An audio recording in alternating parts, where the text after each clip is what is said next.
Cordiale saluto gentili amici e amiche, la visione all'ascolto, ben ritrovati per quanto riguarda lo spazio informativo su friulitv.net. Scontro tra un'automobile e un trattore è successo nella tarda mattinata nei pressi dello svincolo tra l'ingresso della A23 e zona industriale di Amaro e la statale 52.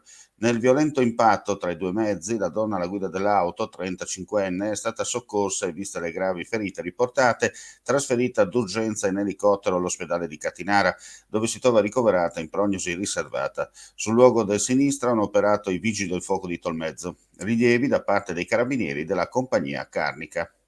Esprimo la vicinanza della nostra comunità per questa tragedia, siamo realmente coinvolti dal vostro immenso dolore.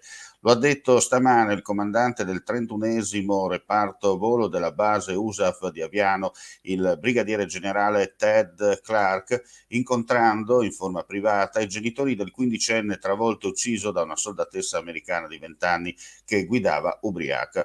Il sinistro della strada si era verificato, come sapete bene, nella notte tra sabato e domenica scorsa.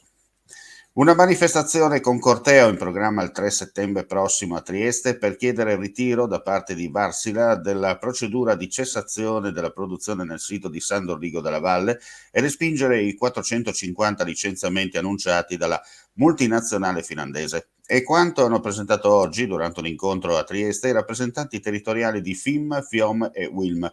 La manifestazione, hanno spiegato le sigle sindacali, prevede la partecipazione tra gli altri dei rispettivi segretari nazionali. Secondo programma, il corteo partirà dal Forum Piano alle ore 17 e attraverserà le vie cittadine per concludersi a Piazza Unità d'Italia.